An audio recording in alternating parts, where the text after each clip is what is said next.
Bom, pessoal, vamos começar aqui o evento Conversando sobre Direito e Pandemia, um olhar interdisciplinar, né? O evento da 5ª Mostra PECS, né? Da PUC Minas, Praça da Liberdade, né? Nós estamos aqui hoje, né, com a professora Leda, né, com o professor Michel, com a professora Cláudia e com o professor Matheus, né? Que nós vamos fazer aqui um diálogo e conversa mesmo sobre direito e pandemia, né? A princípio, nós vamos, na verdade... Olá, alguém falou aí alguma coisa? Não, foi acidente.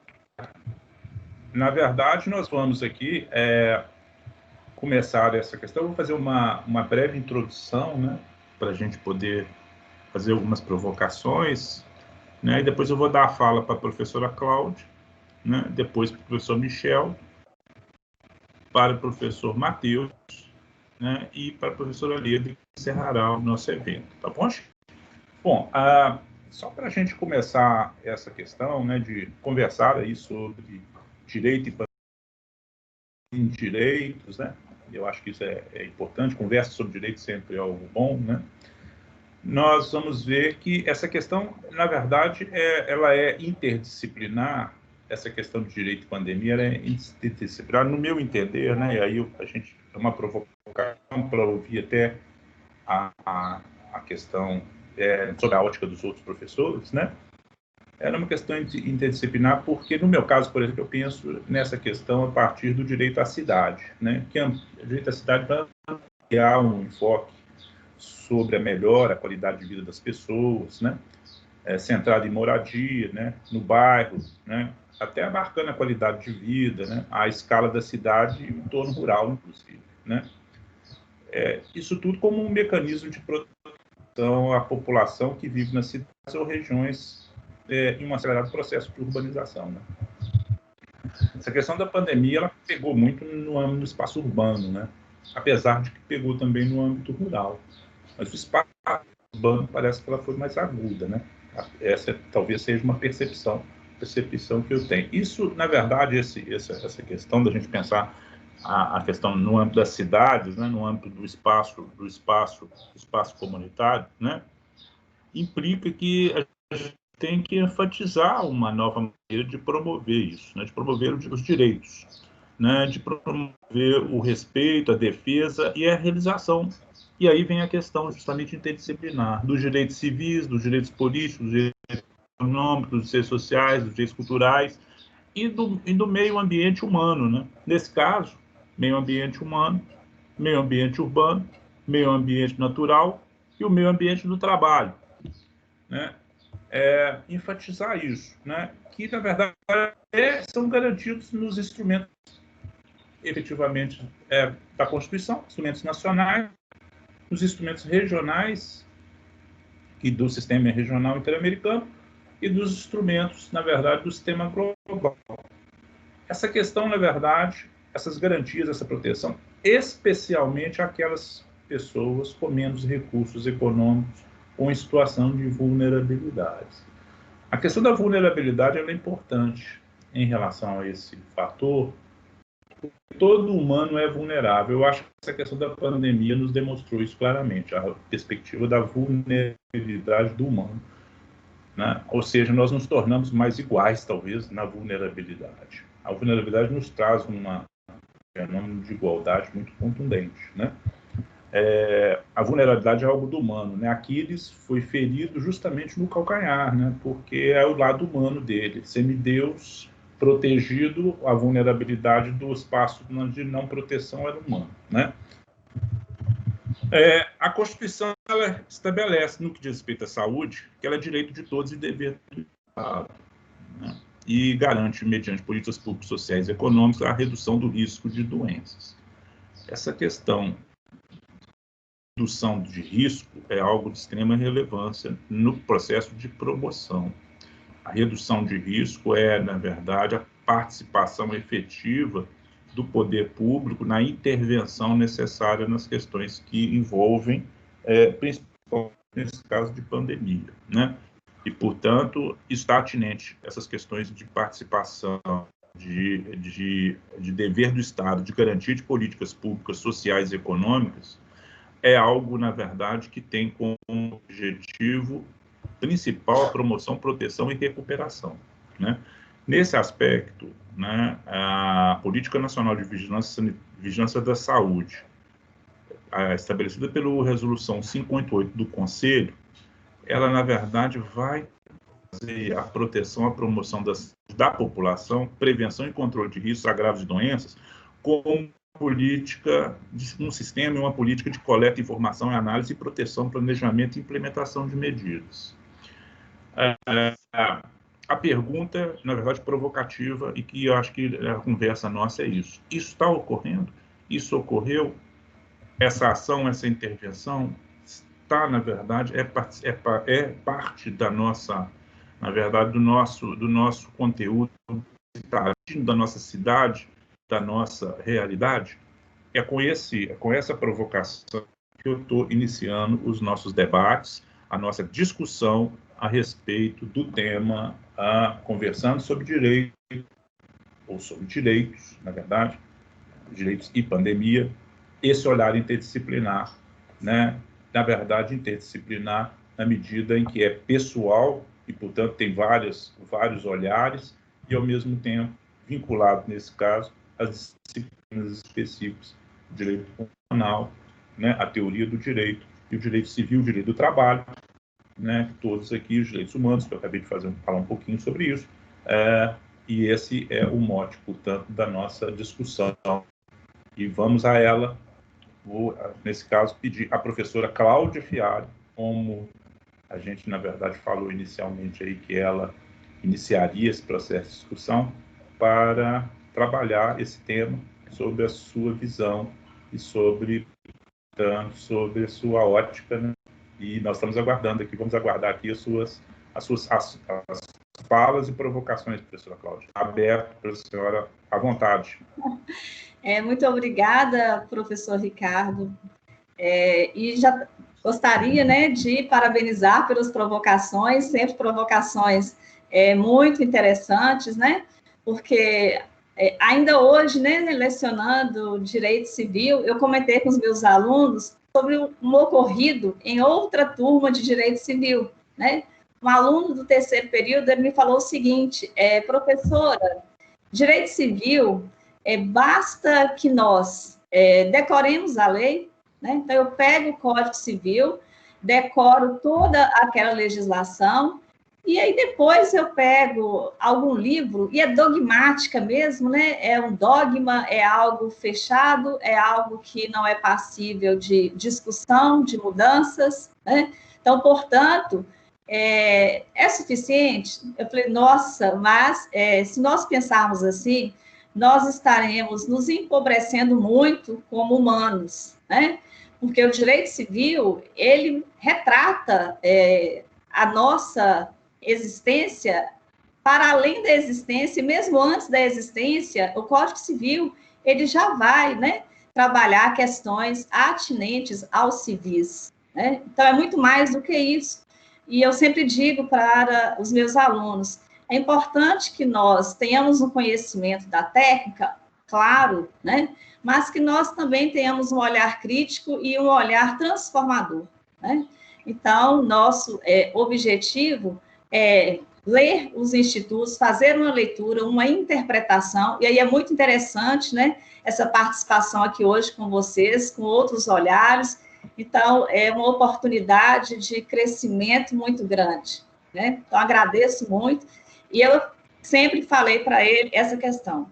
E aproveitando também, quando você mencionou, né, as questões relacionadas ao direito à cidade, né, os impactos, então, da pandemia, pensando nessa perspectiva do direito à cidade. Então, ainda no semestre passado, eu e os meus alunos, nós trabalhamos dentro da disciplina de direitos reais, né, essas implicações, considerando os moradores de rua, em situação de rua, né, melhor dizendo, isso, em situação de rua, as vulnerabilidades a que eles estão sujeitos, considerando, né, as questões relacionadas aos abrigos públicos, a falta de espaço, e aí isso pensando no direito de propriedade privada, mas também na perspectiva constitucional e nesse olhar, né, desafiador, nesse olhar importante que é de transformação. Mas outra questão que você colocou, Ricardo, que eu gostei muito, a pandemia, né, ela realmente, ela chega, ela atinge a todos nós, mas os efeitos dela sobre a população é diferente. Em que sentido? Claro. Né? Nesse sentido mesmo aí de recursos financeiros, né? Você, o Matheus, assim, o Michel, eu quase não tenho contato, né? Mas vocês, eu sei o quanto que são trabalho nesse sentido, né? Nessa perspectiva, com essa atenção crítica mesmo nessas desigualdades sociais, né? Então, todos nós aqui temos essa preocupação com as desigualdades sociais e econômicas. Pois bem, mas no que tange ao direito contratual, às relações jurídicas contratuais, nós sabemos que a pandemia, ela provocou, né, ela impactou diversas relações jurídicas contratuais, né? Então, houve um impacto da pandemia em diversas relações jurídicas contratuais e de uma maneira diferente, tá? E de uma maneira diferente. Mas aí nós pensamos o seguinte, diante desses impactos da pandemia nas relações jurídicas contratuais, quais são, então, as possibilidades, o que é que o direito tem para poder resolver, tá? De maneira que esses negócios jurídicos, eles possam subsistir, ou haverá alguma situação de que o direito, ele não me oferece, né, uma ferramenta adequada para isso, ou ele oferece e eu tenho apenas que fazer alguma releitura. Aí eu escolhi para falar só de duas situações, dos contratos de locação. E aí eu pensei o seguinte, o contrato de locação residencial, né, ele é um contrato que a gente fala que ele tem uma natureza existencial, tá? Por que que o contrato de locação residencial, ele tem, né, uma natureza existencial? Porque a finalidade dele é assegurar o quê? Moradia, né? Que também o professor Ricardo, né, lembrou aí para a gente. Então, é resguardar moradia. Agora, nós temos outras modalidades, né, de relações jurídicas locatícias, né, que são relações relações comerciais, empresariais, que têm finalidade de lucro ali.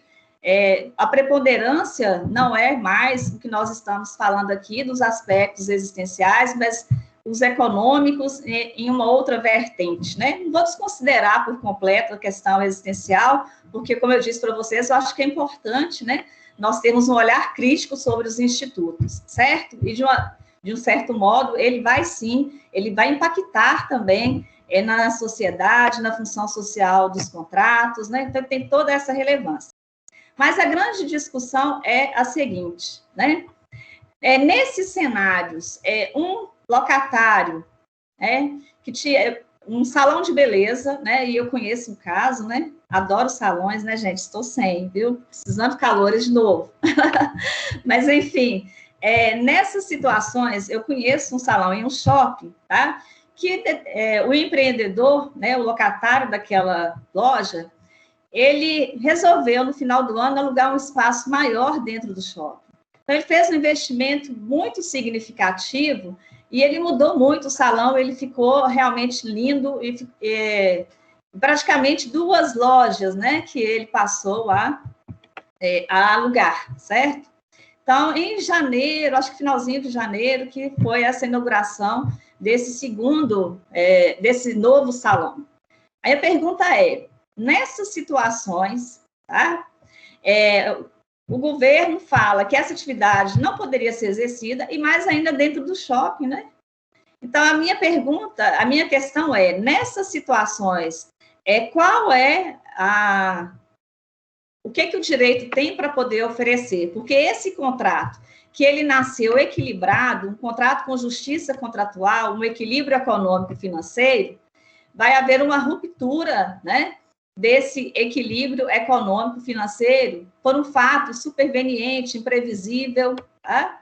Então, diante dessa situação, é possível que as partes, né, eu tenho uma onerosidade excessiva, eu posso considerar que eu tenho uma onerosidade excessiva e, a partir de então, pedir ou uma revisão contratual ou a sua resolução.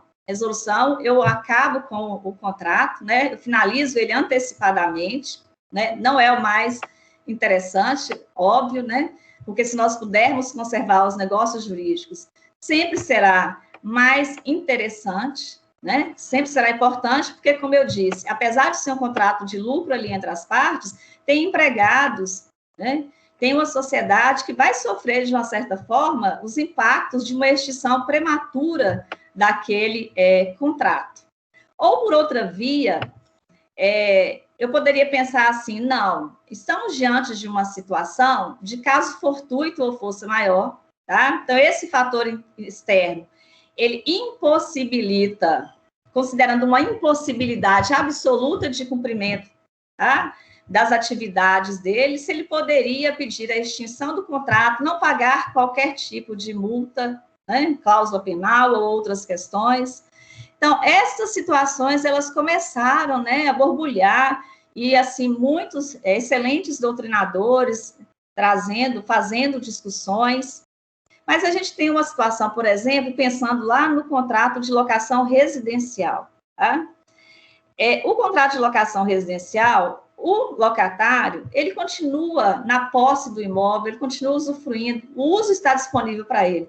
Como da mesma forma também lá no comercial, a gente olhando na perspectiva, o locador não pediu para ele deixar de usar, ele está ainda na posse do imóvel, inclusive todos os objetos dele estão lá naquele local, certo?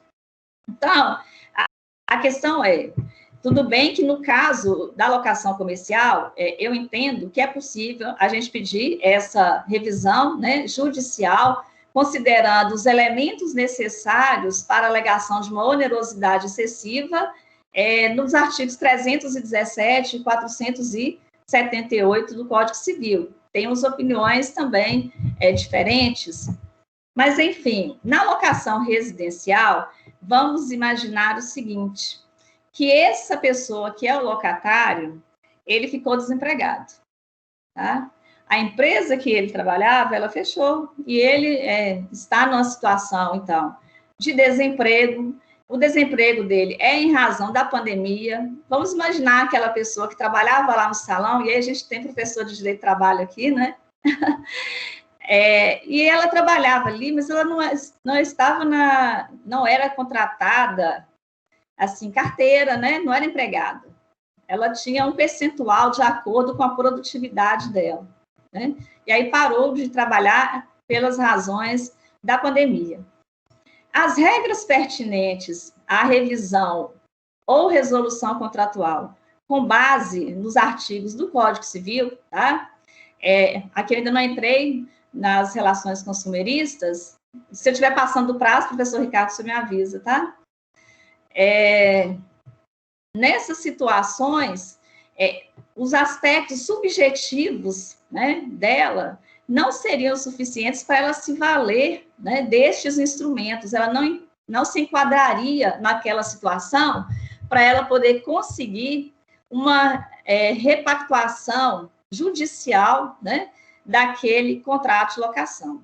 Haja vista que ela não quer ficar sem moradia também, né, pessoal?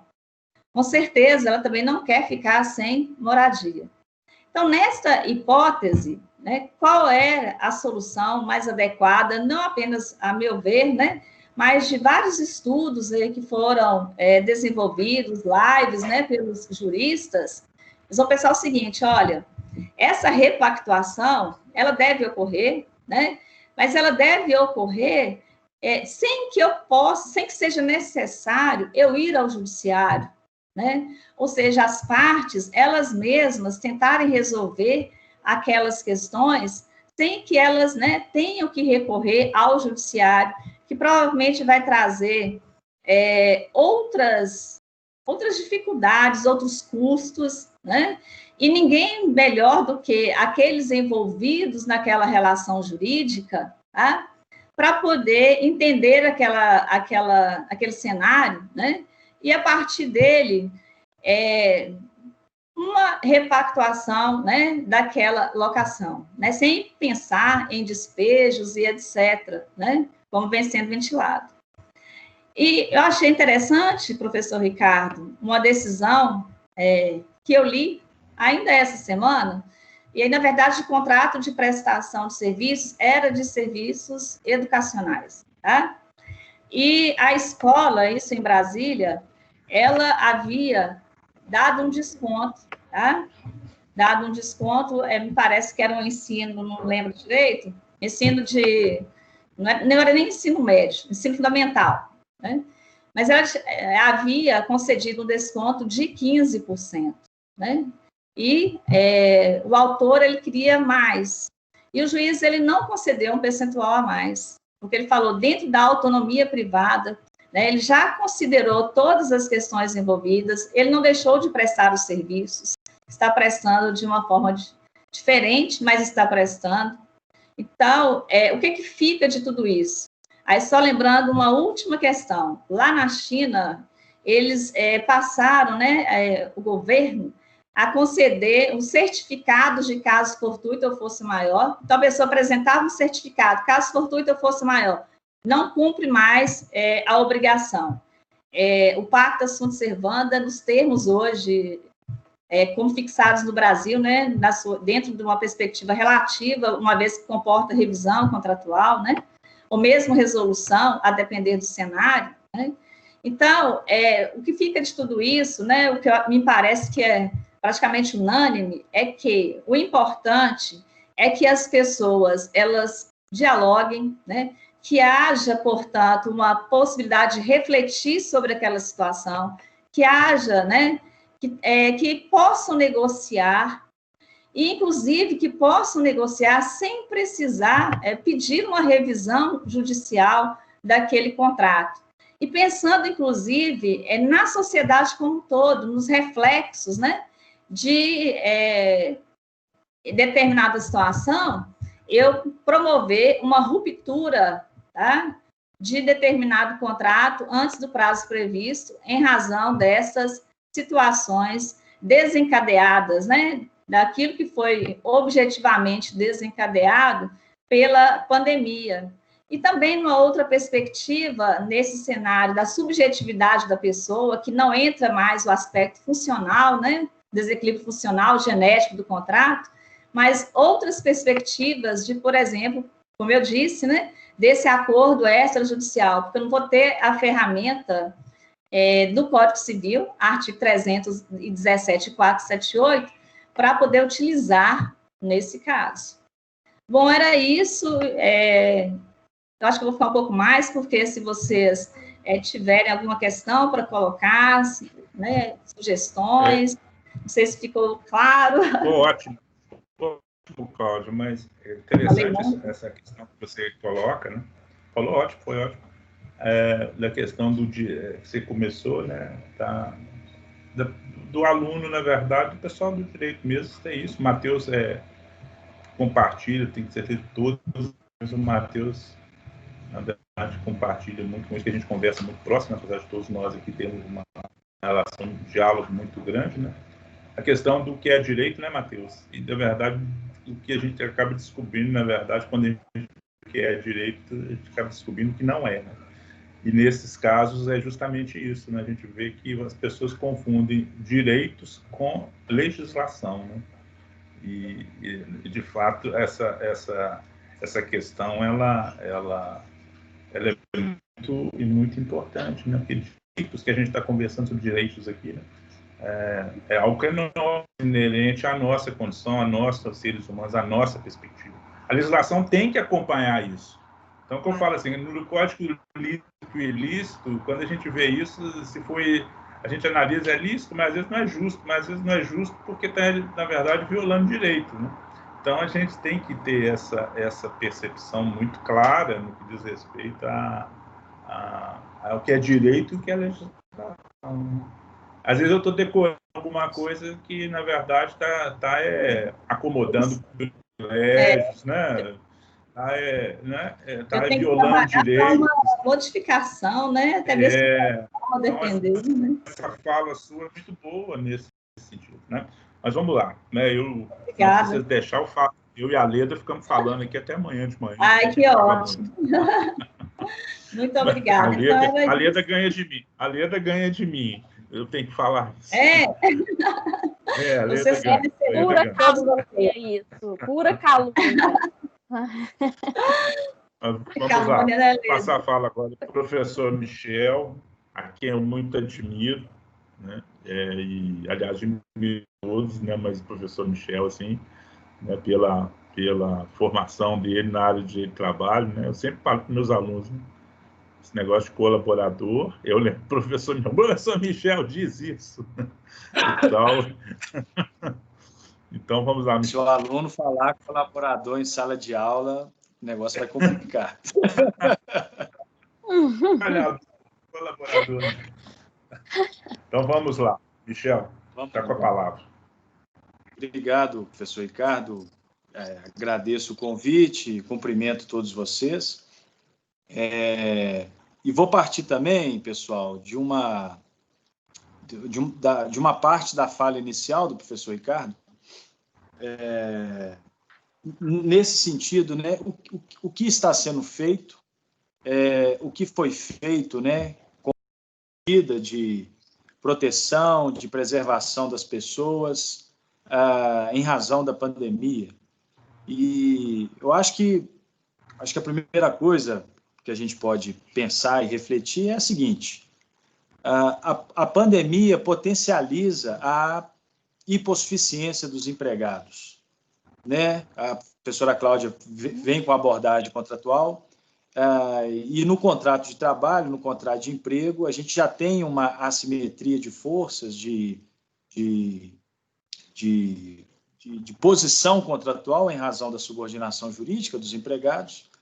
E, num contexto de pandemia, eu ouço dizer, Ricardo, que manter o emprego é uma questão de necessidade, né? Aí eu estou até lembrando do Código Civil lá, daquela figura do estado de necessidade, que é causa de anulação, nulidade do negócio jurídico. Então, quer dizer, para manter o emprego, nós estamos dispostos a tudo, porque perder o emprego nesse momento será algo desastroso, né, para o trabalhador, para a sua família. Então, a gente vê um cenário em que a hipossuficiência ela se potencializa no mercado de trabalho brasileiro, que já mostra o desprestígio do emprego, né? Um dia desses, troquei uma figurinha com o professor Matheus sobre isso, sobre outras questões, e a gente estava falando exatamente isso, né? Ele me alertou exatamente para isso. A relação de emprego, em pouco tempo, talvez ela não seja a relação contratual hegemônica, né? Que une quem quer trabalhar e quem quer pagar por essa prestação de serviço. E a gente já tem um nível de trabalho informal no Brasil muito alto, né? A gente está aí na casa dos 40 milhões, trabalhadores com carteira assinada, mais ou menos ali 44 milhões, 45 milhões. Então, está quase igual. E quem está no mercado informal está ainda mais fragilizado, porque está sem proteção social trabalhista, sem proteção social previdenciária. E quem está no mercado formal está com a faca no pescoço, porque tem que se desdobrar para manter o emprego, para manter a produtividade. Tem sido uma fala recorrente aí nos meios corporativos, de que agora você tem que produzir mais, porque você está em casa, você está tranquilo, você não está perdendo tempo no deslocamento, você não está perdendo tempo dentro do ônibus, dentro do metrô, no trânsito, você não está perdendo tempo com questões externas da empresa, você está em casa, então você tem que ter um foco total na sua atividade, né? Já ouvi isso aí de 2 alunos que são da área bancária, da área, da área financeira. Então, assim, trabalha mais, meu amigo, exatamente, porque senão a coisa pode complicar. E aí, resgatando também a sua fala do meio ambiente de trabalho, boas condições de trabalho, né? No início da pandemia, ali em março, do isolamento social, a gente viu ali, né, uma migração massiva para o regime de trabalho remoto, sem acompanhamento, sem auxílio, sem suporte, sem orientação ergonômica, sem orientação quanto à carga excessiva de trabalho, observância de intervalos, observância de dias de folga. Então, quer dizer, é a necessidade, né? Porque o discurso foi o seguinte: dê graças a Deus que você migrou para o teletrabalho, porque aí você preserva o seu emprego plenamente, né? E quem não puder migrar para o teletrabalho vai ficar em maus lençóis. Então, eu acho que essa questão do teletrabalho, do trabalho remoto, ela vai trazer aí a médio prazo alguns problemas relacionados à saúde, à dignidade desses trabalhadores, que vão, né, poderão desembocar lá na Previdência, gerando gastos para o Estado. Por quê? Porque nós fizemos isso muito rapidamente, em razão da necessidade, mas sem o devido acompanhamento, né, com total ausência do poder público nesse processo, total ausência, né, fiscalização, acompanhamento, total ausência do poder público, governo federal, especialmente, nesse processo de migração para o teletrabalho, como se isso fosse muito fácil de ser implementado para todo mundo, né? Todo mundo tem computador em casa de boa qualidade, todo mundo tem rede de internet de boa qualidade, todo mundo tem plenas condições de se adaptar rapidamente quanto a isso, né? Então, a gente vê ainda hoje uma ausência total do governo federal quanto a isso. E, por outro lado, para aqueles trabalhadores que não puderam fazer essa migração para o teletrabalho, né, nas atividades essenciais ou não essenciais, o que a gente poderia citar, né, como o que foi feito, né, Ricardo? O que foi feito? Exatamente. Bem ou mal, a gente teve, né, pelo mesmo governo federal que eu critiquei no primeiro momento, teve o programa, né, de preservação do emprego e da renda, que, apesar dos pontos que poderiam ter sido melhor colocados, melhor aperfeiçoados, não deixa de ser também um ponto importante de preservação dos empregos, né, com a possibilidade de redução de jornada, de suspensão de contratos por períodos determinados, né? Atualmente, num primeiro momento, 60 dias de suspensão de contrato, depois 90 dias de redução. Aí o governo vem, por decreto, ampliando esse prazo hoje já está em 180 dias. Qual que é a lógica? As atividades econômicas, né, empresariais que tiveram redução no seu funcionamento podem reduzir salário e jornada, né, pagando esse salário reduzido, e aí o governo federal paga um benefício emergencial que não complementa a perda salarial integral, é bom se dizer, né? mas recompõe um pouco essa perda, né? Recompõe um pouco essa perda. E se a situação é de total paralisação das atividades, foi colocada à disposição a suspensão do contrato. O contrato fica ali em stand-by, o empregado não trabalha, ele aguarda o retorno, fica sem salário, então a empresa respira, não precisa pagar salário e demais encargos sociais, previdenciários, e quando houver a retomada, né, regulariza-se. Esse empregado também, em suspensão contratual, ele recebe um benefício que também não vai recompor necessariamente a perda salarial. Então, foi né, colocado esse programa, não é o melhor universo, mas já é um universo aí, Ricardo, que já, né, segundo dados do Ministério da Economia, né, mais ou menos 11 mil empregos teriam sido preservados, 11 milhões de empregos teriam sido preservados, não é pouca coisa, né? Me parece que foi uma medida boa. Mas, nesse programa, né, um ponto de total crítica, que eu acho que vocês vão concordar comigo, foi o isolamento da participação sindical nesse processo, né? A anulação da participação sindical nesse processo, né? Eu, nas minhas aulas, eu falo com os meus alunos assim, que as pessoas têm antipatia da palavra sindicato e da palavra greve, né? Ninguém quer saber de sindicato, preconceito total, não presta, não vale nada, não serve para nada, não ajuda em nada, greve, não, isso aí é motivo para esse pessoal ficar parado, ficar à toa. Então, há uma resistência, né?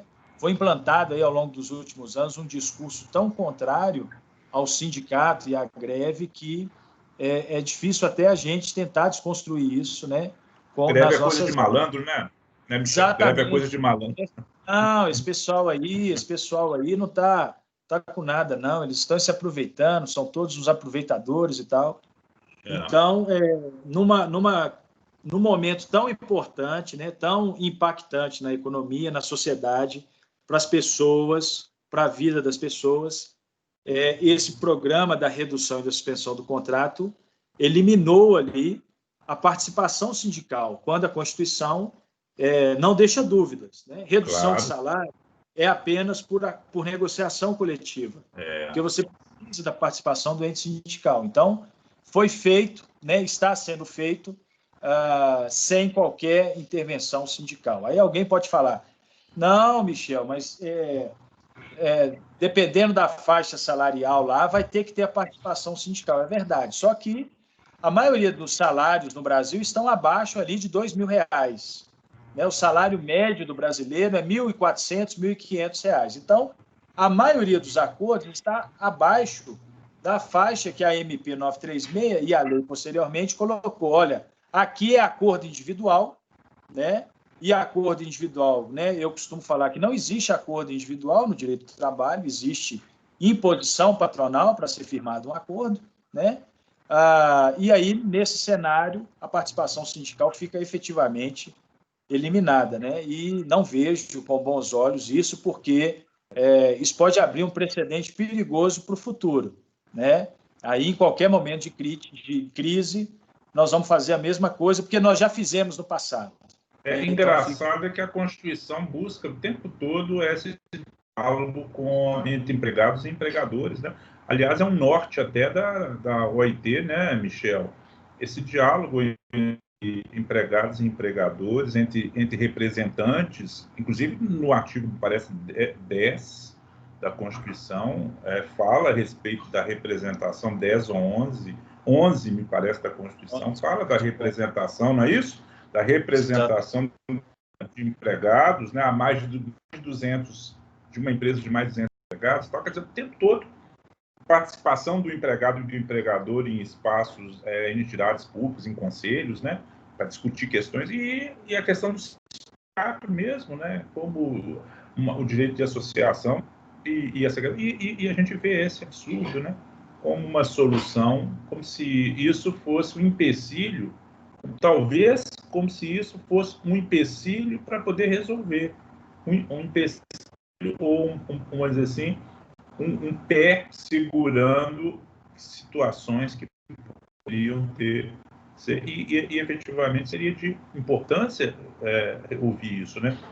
Numa democracia numa democracia se constrói com diálogo, né, Michel? Exatamente. Desculpe todo espaço coletivo, né, Ricardo? Todo espaço coletivo é importante, né? Claro. A entidade sindical é esse espaço coletivo, né? Transparência e diálogo é a principal base de uma democracia, né? E a construção da cidadania tem que se dar a partir disso. Ouvir é importante, talvez mais do que falar, né? Exatamente. Então é isso. Houve essa postura, né, de retirar, como se os sindicatos vão atrapalhar nesse processo. Pois é. A entidade coletiva de trabalhadores, né, através do sindicato, tem condições, né, de avaliar a pertinência, né, da suspensão desses contratos, da redução, porque alguns setores, né, colegas, não passam por crise, concordam? Alguns setores econômicos não passam por crise. Supermercado não passou. Eles vão fazer acordos de redução e de suspensão? É o momento do sindicato, né? Enfim, olha, não, de forma alguma, não vamos permitir isso, porque, não, pelo contrário, né? Está se ganhando mais dinheiro, os lucros são melhores nesse momento, inclusive. Então, foi muito inoportuno ali você ter retirado, né? Repito, né? Não retirou plenamente, mas retirou a participação sindical na maioria das situações, porque leva em consideração o salário dos empregados mais baixos, onde você teria que ter a participação sindical, porque são trabalhadores de menor salário, menor formação, menor entendimento intelectual e técnico, você retira, né, a participação do sindicato. Né? Então, a minha fala é mais ou menos nesse sentido, né, esses pontos de reflexão, enfim, estou à disposição aí de vocês, né, de quem estiver acompanhando. Agradeço novamente. Tá ótimo. Bom, agora eu vou passar aqui para o professor Matheus, né? O professor Matheus, ele é muito calmo nas colocações dele. A calma do professor Matheus. Eu já vi a calma do professor Matheus, principalmente nas audiências públicas do Cerco. É inerente à figura dele, né? A calma.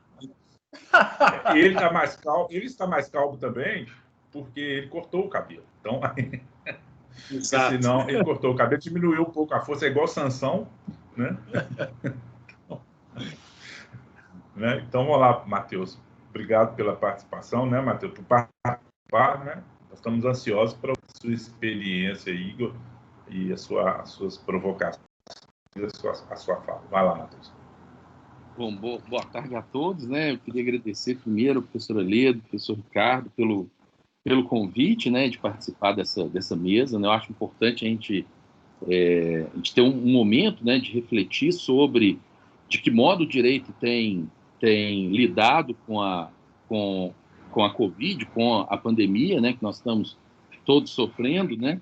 E aí, assim, eu compartilho com várias posições que foram aqui já ditas, né? Eu tinha inicialmente organizado a minha fala para falar sobre comunidades quilombolas, mineração e tal, só que, né, tentando criar, né, canais de diálogo com os colegas, né, eu vou mudar um pouco aquilo que eu tinha mais ou menos pensado e organizado para falar, mas não vou deixar de falar sobre as comunidades quilombolas e sobre a mineração, né, mas na tentativa de construir diálogos e pontes, né, entre nós, né. Só que eu acho que a gente tem que ter coragem de levar o nosso argumento até as últimas consequências, né? E aí eu vejo que pouca gente faz isso, né? Normalmente a gente para no meio do caminho porque a gente receia desagradar àquela classe, né, de senhores de escravos que sempre dominou o país e continua dominando até hoje, né? Então, assim, eu acho que a questão da pandemia, concordo, né? Essa ideia já foi dita, né? A questão da pandemia só tornou mais evidente, né, os processos de exclusão, de marginalização, de opressão, de negação de direitos, né? Esses processos existem no Brasil historicamente, desde que os primeiros povos europeus chegaram, né, de modo mal intencionado na América, né, para colonizar, para exterminar, para saquear, né? E o fez saqueando 2 continentes inteiros, a América e a África, né? Então, os nossos processos de exclusão, né, eles não começam de hoje, eles não começam da pandemia, né? Eles são processos seculares, né, que estão diretamente relacionados à sociedade moderna colonial em que nós vivemos, né? Então, assim, nessa sociedade que se formou, né, existe uma lei não escrita e não estatal, né, que eu chamo de lei da raça, né, que é a lei mais efetiva no direito dessa sociedade moderna colonial, não só aqui no Brasil, mas no mundo como um todo, né? Haja vista, por exemplo, que o movimento Vidas Negras Importam, né, ele acontece fundamentalmente no coração da sociedade moderna colonial atual, que é os Estados Unidos, né? Então, essa sociedade... No mundo livre. Essa sociedade moderna, né, ela se estruturou a partir dessa lei da raça. Né? E essa lei exclui a maior parte das pessoas do acesso aos direitos e liberdades básicos, né? Exclui as pessoas racialmente construídas como inferiores, negros, índios, pardos, os exclui dos recursos e oportunidades, né? E a pandemia simplesmente agravou, e agravou de modo dramático essa situação, né? Então, veja, né, para dialogar com o professor Michel, né, a gente já mais ou menos conversou sobre isso. Se você olhar os dados do IPEA sobre a população economicamente ativa que tem acesso ao mercado formal de trabalho, com proteção trabalhista e previdenciária, né, apesar da população brasileira ser majoritariamente negra, né, a maioria que está no mercado formal é branca. Aos negros foi relegado, né, as funções mais desvalorizadas, sem nenhum tipo de proteção, os bicos, né, as atividades econômicas informais, precárias, né? Essa é a lei da raça, é uma lei real, né? Aliás, quando a gente, né, o Ricardo sabe, quando a gente resolveu criar o grupo de pesquisa Luiz Gama, né, o grupo de pesquisa Luiz Gama quer discutir, quer pesquisar sobre a lei da raça, né, que é uma lei que é vigorante, é vigente o tempo todo, mas que o curso de direito, em geral, insiste em não dar visibilidade a essa lei, que de repente é a lei mais efetiva que nós temos, a lei que exclui pessoas racialmente construídas como inferiores dos seus direitos e liberdades básicas, do acesso aos recursos e às oportunidades, né? Então, quando a polícia militar, na sua atuação repressiva, vai abordar o elemento suspeito, nós sabemos quem é o elemento suspeito, né? Quando o juiz vai proferir a sua sentença, nós sabemos quem ele vai atribuir relevância e peso ao testemunho e quem ele não vai, né? A experiência na advocacia deixa isso muito evidente, né? Exatamente. Então, essa lei da raça, né? Essa lei da raça que existe desde 1492, com a criação do mundo moderno e colonial, ela vigora até hoje. O problema é que, com a pandemia e com a depressão econômica, né, a exclusão se tornou ainda mais acentuada, né? A exclusão se tornou ainda, a marginalização se tornou ainda mais brutal, né, do Cruel, que... né? Cruel, né? Cruel. A palavra melhor é cruel. Né? Mas olha só, ao mesmo tempo em que eu promovo um acirramento, um acentuamento da marginalização, e aí, desculpe, Michel, permitir redução de jornada de trabalho com redução de salário é transferir para o empregado o risco da atividade econômica. Me desculpe, isso é inaceitável, né? Falar numa democracia no mundo do trabalho no Brasil é ilusório, porque a nossa formação é uma formação de senhores e de escravos. Os nossos proprietários do capital veem o trabalhador como uma massa de escravos que estão a serviço deles. Qualquer reivindicação dentro da empresa já é visto como um ato de insubordinação. Como nós vamos criar um ambiente democrático nas relações de trabalho se o trabalhador não pode sequer reivindicar as questões mais básicas de bem-estar, né, de relacionamento dentro da empresa, né? E isso vai se reproduzindo, isso vai se tornando cada vez mais constante, né? Então, essa população que foi construída racialmente como inferior é aquela que mais depende da intervenção do Estado, é aquela que mais depende de políticas públicas, é aquela que mais depende dos serviços públicos. E o que a gente observa na pandemia, né? O Estado simplesmente visou garantir à classe média as condições mínimas de vida e relegou essa massa de pessoas às condições mais brutais, né? Então, com as comunidades quilombolas, o projeto de extensão à luta pelo reconhecimento dos direitos fundamentais das comunidades remanescentes de quilombo, a gente fez várias reuniões com as lideranças quilombolas e as pessoas desesperadas, falando, olha, a gente não tem mais o que comer, a gente não tem acesso à água. 75% das comunidades quilombolas estão abaixo da linha da pobreza. E qual que foi a política específica construída pelo governo federal para amparar as comunidades quilombolas nesse momento de pandemia? Eu te respondo, nenhuma. Agora, veja, a gente estima que existem mais ou menos 10 milhões de quilombolas no Brasil.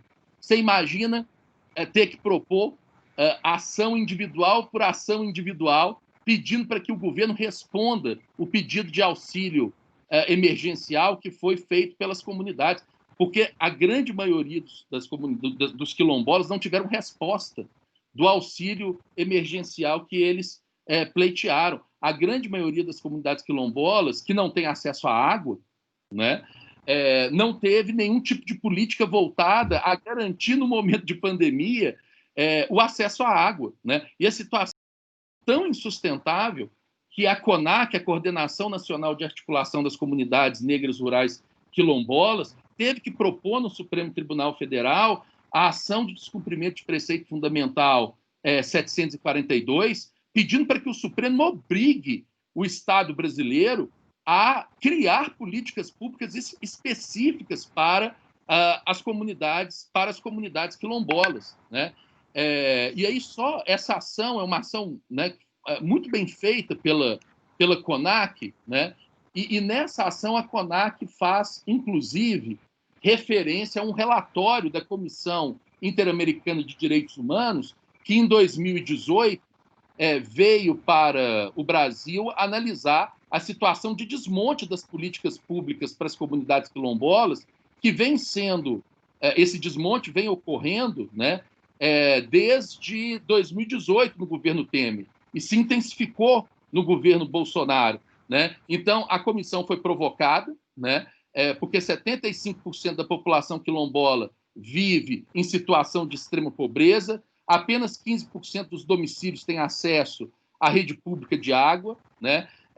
Só 0,2% das casas quilombolas estão conectadas à rede de esgotamento sanitário, né? E a comissão veio, né, e produziu um relatório, né, que eu vou ler um trechinho desse relatório, né? O relatório da Comissão Interamericana de Direitos Humanos diz o seguinte: isso antes da pandemia, né? A pandemia agravou enormemente essa situação. E qual foi a resposta do Estado brasileiro? Nenhuma, porque o Estado brasileiro vê essas pessoas como coisas, não reconhece a humanidade dessas pessoas. No relatório da Comissão Interamericana de Direitos Humanos, a comissão fala o seguinte: da mesma forma, em todos os quilombos visitados, a Comissão Interamericana de Direitos Humanos encontrou uma situação extremamente preocupante em relação às condições de vida de seus habitantes. Além das condições extremamente precárias de moradia e higiene, a Comissão Interamericana observou o acesso limitado e inexistente ao serviço de saúde e educação. Saúde e educação, que na nossa Constituição são direito de todos, mas são sonegados às comunidades quilombolas. Aliás, eu quero só fazer um parênteses, né? Na minha disciplina de Direito do Trabalho, eu obrigo os meus alunos a lerem um texto pequenininho, escrito pelo Francisco Julião, que chama O que são as Ligas Camponesas. E aí o Francisco Julião vai explicar como que surgiu as ligas camponesas, né? E etc, etc, etc. E aí ele fala que a Liga Camponesa, na verdade, ele surge no Engenho Galileia, aqui no interior de Pernambuco. E sabe o que ela surge como uma associação dos trabalhadores rurais, dos camponeses? E sabe qual que era o pleito da associação dos camponeses do Engenho Galileia? O pleito deles era fazer um fundo para construir uma escola para que os seus filhos pudessem estudar, né? Já que os proprietários de terra, apesar de legalmente obrigados a criar uma escola rural no seu terreno, não criavam, e a criar um fundo, Ricardo, para aquisição de caixões para enterrar os filhos dos camponeses que morriam numa quantidade tão grande que os enterros eram enrolados, né? Eu pegava o corpo da criança, a mortalidade infantil era enorme, eu enrolava o corpo da criança num lençol e enterrava. E aí eles estavam falando assim, não, vamos criar uma escola, né? Porque o filho do proprietário vai estudar fora, pelo menos nós vamos ter uma escola aqui. E vamos fazer um fundo para comprar caixão, né? E aí eles logo foram acusados de serem comunistas. Perceba, a reforma agrária... Hoje, além de comunista, eles iam ser chamados também de quê? De tudo que você pode imaginar. Não, veja... Também terrorista, né? Terrorista a também. Reforma agrária não era pauta. Não era pauta nesse momento. Ela se torna uma pauta... Não tem nada a ver com o comunismo, né? A reforma agrária não tem nada a ver com o comunismo. Social-democrata. Pauta social-democrata clássica. Mas o que eu estou não sendo falar é que o Francisco Julião... o Francisco Julião falou o seguinte: olha, nesse momento, a Liga, que se caracterizou por ser um movimento que exigia a realização de reforma agrária, nem era essa a pauta ainda, eram questões mais básicas.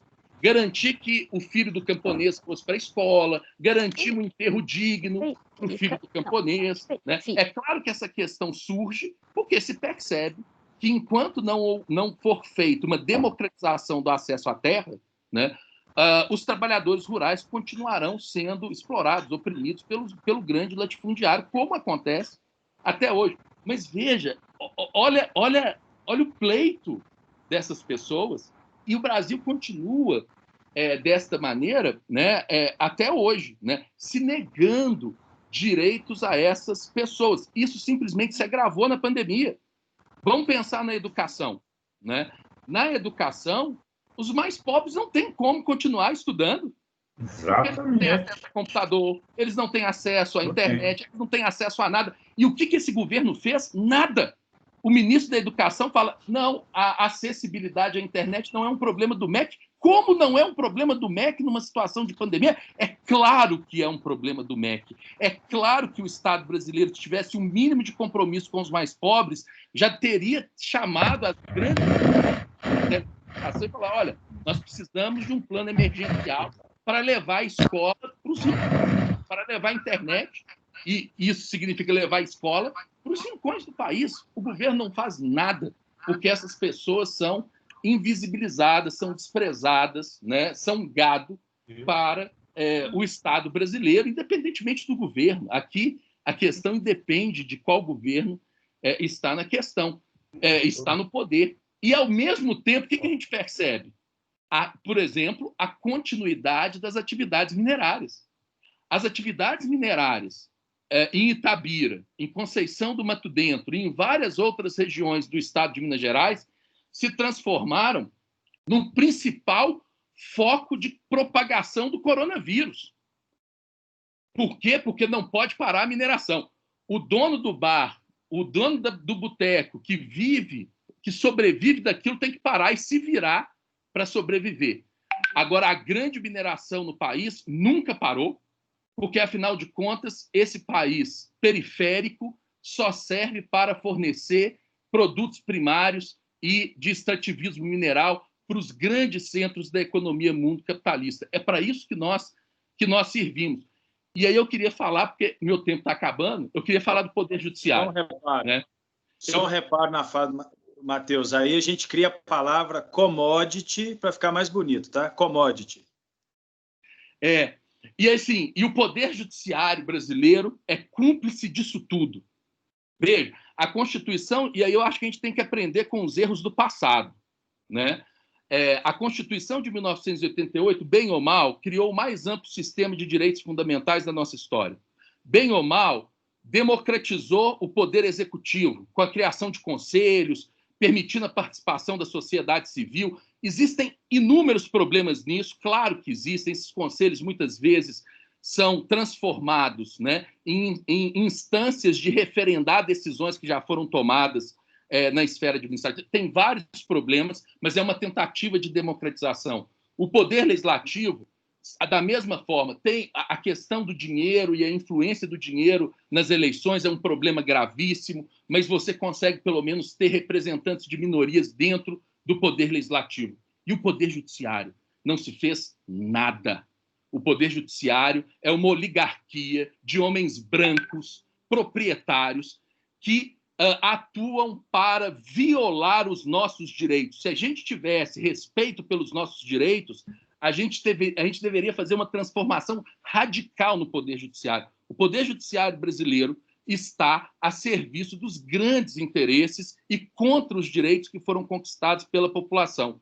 E enquanto a gente não tiver a coragem de tematizar essa questão, de começar a construir popularmente e teoricamente uma justiça popular, uma justiça que, de fato, se comprometa com os direitos das pessoas e não com o interesse do capital, nós não teremos nenhuma chance de garantir que os nossos direitos mais básicos sejam respeitados. Né? E aí eu acho o seguinte, a questão é tão arraigada do Poder Judiciário que a gente tem que criar um novo Poder Judiciário, inclusive mudando o nome, para não falar assim, olha, nós não temos nada a ver com esse Poder Judiciário que há 300 anos atua no sentido de garantir os grandes interesses de proprietários, dos donos de capital, das razões de Estado, sei lá o que mais, e não tem nenhuma relação com o direito das pessoas, eu acho que a gente deveria demolir, inclusive, os prédios da Justiça. O único que eu deixaria é o prédio ali da Goiás, da Afonso Pena, porque ele é tombado, e eu criaria ali um museu dos horrores do Poder Judiciário. Né? Porque, nesse caso, por exemplo, eu patrocinei uma ação popular em Conceição do Mato Dentro, pedindo a paralisação da atividade de mineração. Em Conceição do Mato Dentro, a extração de minério é toda voltada para exportação. Né? O minério sai, entra num cano, vai parar lá no Porto de Açu e vai para a China. Né? Não tem nenhuma ligação com as atividades essenciais de produção de medicamentos, de produção de bens primários que são indispensáveis para a continuidade da vida, etc. Aí o juiz indefere a liminar, indefere a petição inicial e fala o seguinte: não, veja bem, a ação popular serve para proteger o meio ambiente. Isso aqui não é meio ambiente, isso daqui é direito à saúde que não pode ser protegido por ação popular. Aí eu apelo, falo, excelência, por favor, pega a Lei 6.938 de 81 e dá uma lidinha no conceito legal de meio ambiente, no conceito legal de poluição. E a lei vai dizer que a poluição é qualquer degradação no meio ambiente que cause prejuízo à saúde humana. Proliferar o vírus causa prejuízo à saúde humana e é um dano ambiental. Não. Aí, enquanto isso, Conceição do Mato Dentro, Dom Joaquim, Diamantina, Cerro estão sendo assolados pela pandemia. Por quê? Porque é preciso garantir que o Brasil cumpra a sua função de fornecedor de bens primários para a economia mundo capitalista. Enquanto a gente não tiver coragem de apontar os dedos e levar às últimas consequências, nós viveremos num estado onde a vida humana não tem valor nenhum, principalmente a dos mais pobres, a daqueles que foram construídos racialmente como inferiores. Né? Enquanto a gente ficar reproduzindo a mentalidade colonial, e isso na faculdade de Direito me preocupa demais. Me preocupa demais.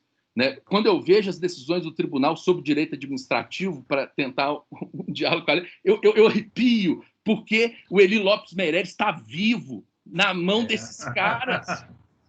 Na mão desses caras. O direito administrativo surge para isentar o Estado do dever de cumprir os direitos das pessoas. O direito administrativo é um direito de exceção. A gente precisa transformar o direito administrativo num direito democrático, num direito em que nenhuma decisão do Estado possa ser tomada e seja aceita violando o direito das pessoas. É um novo direito administrativo que nós não temos, e nós não temos muito por causa do Poder Judiciário, que continua com o seu compromisso de defender os interesses dos grupos que estão no poder, do grande capital, e desconsidera por completo os direitos das pessoas que vivem no país, principalmente daqueles grupos mais subalternizados, inferiorizados racialmente. Mas eu já estourei o tempo demais. Aí eu agradeço a Leda e o Ricardo pela oportunidade. Tá ótimo. E estou à disposição. Se tiver debate, não sei se vai ter, enfim. Muito obrigado. Vamos fazer aí. No final a gente fala. Matheus, excelente, como sempre. Sabia que eu tinha. Você é muito calmo, sabia disso? Vendo que lá no Cerro, os latifundiários, cavocratas, sabe como é que eles estão me chamando? De trator. Vou tratorando. É isso aí. É isso aí. Você não tinha de dizer, pô, vídeo. Matheus Leda para falar para nós, né? Matheus fez algumas provocações aí. A Leda eu já conheço a posição da Leda, né? Sei que ela vai também colocar isso aí. Vai lá, Leda, fala. Bom, eu até fiz algumas pontuações aqui para tentar fazer um fechamento, olhando da perspectiva, né, do direito da gestão pública, que eu acho que a gente precisaria, inclusive, com essa desconstrução aí que o professor Matheus fala, uma das coisas, além de considerar o Eli Lopes Meirelles ainda vivo, né, e aí uma questão muito bizarra que ocorre é que o livro dele é atualizado pós-mortem, isso é de uma irracionalidade, de uma inadmissibilidade no domínio da ciência, que eu acho que nem demanda explicações, né? Atualizar pós-mortem a obra de alguém. E um outro ponto é que, assim, a gente tem, da perspectiva do direito administrativo tradicional, uma estrutura falaciosa de normas, autorreferencial, porque toda baseada em decreto, sem poder legislativo, sem processo legislativo, sem garantias individuais, dentre elas sem legalidade, e que constituiu uma aparência de legalidade para um exercício de poder do Estado, inclusive pautado na exceção. Porque quando você analisa profundamente essas falácias normativas, você vê que a principal finalidade dessas normas é criar uma aparência de que há um ordenamento jurídico parametrizador da função de gestão pública, mas nos próprios comandos contidos nessa legislação, que ela já é autorreferencial, mas ela ainda contém a norma que se autoanula, né? Parece que eu estou parametrizando, mas aí lá no meio da norma tem um comando que a anula, criando uma exceção ou criando uma autorização para o destinatário descumprir. O direito administrativo brasileiro pré-88 é isso. E na medida em que ele não se encerrou, né, nessa sua percepção tradicional pela manutenção da escola do Eri Lopes Meirelles como a grande referência dos tribunais, né, nós o criticamos na academia. Vários dos institutos que foram forjados por ele a serviço da ditadura militar já foram declarados não recepcionados, né, explicitamente, mas ainda assim ele continua lá na mesa do desembargador e ele não sai dali. Né? Você consegue convencer um juiz de primeira instância que já teve uma formação pós-88, que aquele livro ele é um documento histórico. Você consegue ver uma discussão um pouco mais avançada nos tribunais superiores, no sentido de conter esse direito, esse conjunto de falácias que o direito administrativo é, mas a segunda instância não tem jeito. A segunda instância, ou é Eri Lopes, ou a impressão que a gente tem é que, sistemicamente, quem não aplica aquilo ali não consegue formar maioria na maior parte dos tribunais tradicionais. Né? E aí uma coisa que eu falo para os meus alunos, às vezes eles ficam chocados, vocês querem decisões inovadoras e conforme a Constituição de 88 em matéria de direito administrativo, não procurem nos tribunais do Sudeste. Porque conservadorismo aqui pressupõe conservar a violência de Estado, o viés fascista do direito administrativo e o direito administrativo como um direito de poder, mas sem contenções, né? Que é até uma ironia, considerando a matriz francesa liberal desse direito, considerar que eu reelaboro com prerrogativas, mas sem sujeições para o Estado. Isso é absurdamente antiliberal, isso não é só um problema da perspectiva social, não. É porque é um ramo do direito que ele é a grande falácia de que existe um direito público no Brasil pré-88. Mas ele não é propriamente um direito, porque ele não oferece referência de validade para a conduta do Estado. Então, que direito que é esse? Né? Se ele não tem caráter deontológico, se ele não cria limites, se ele não permite reivindicação, porque combinado com violência é supressão de direitos e garantias, esse direito pré-88 ele não é direito, ele é uma falácia que serviu a um estado de exceção, isso é um fato. E na medida em que se mantém o Eri Lopes Meirelles como referência, essa exceção se mantém.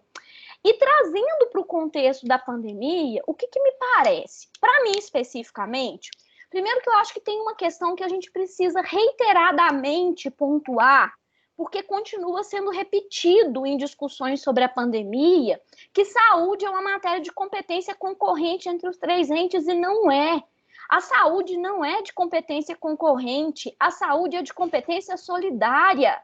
Existe uma diferença aí, porque a norma de competência sobre saúde na Constituição, ela é especificamente prevista para a saúde, ela não está nas repartições de competência lá na parte de federação, ela está no artigo 196 e os seus ditames seguintes.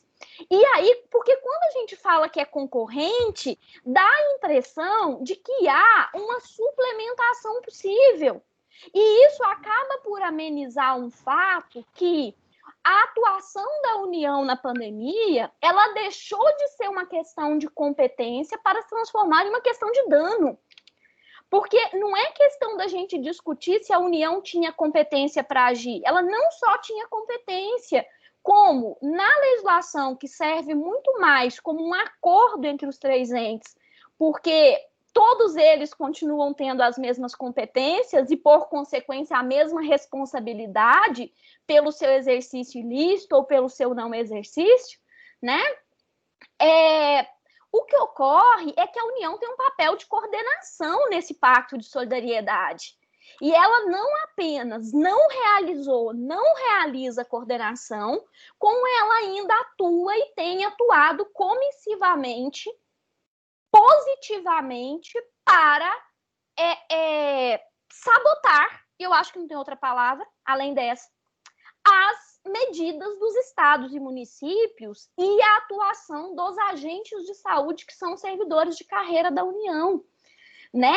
Se nós não tivéssemos uma estrutura de servidores de carreira com garantia e não tivéssemos um Estado organizado em federação, muito provavelmente a gente não tem nem como contabilizar qual teria sido o tamanho até agora em termos de mortos e contaminados dessa pandemia, né? Porque a depender da União, pode ser que provavelmente muitos de nós não estaríamos aqui falando nesse evento, que estaríamos mortos. Isso é um fato, né? E aí, acho que nesse contexto da pandemia, tem algumas questões que elas ficam muito evidentes. Primeiro, eu acho que foram expostos para nós traços estruturantes e estruturais que muitos de nós, principalmente a minha geração, que entrou no direito no momento em que havia um ânimo de construção muito grande, um choque de realidade acerca da estrutura da sociedade brasileira, da organização do poder no Brasil,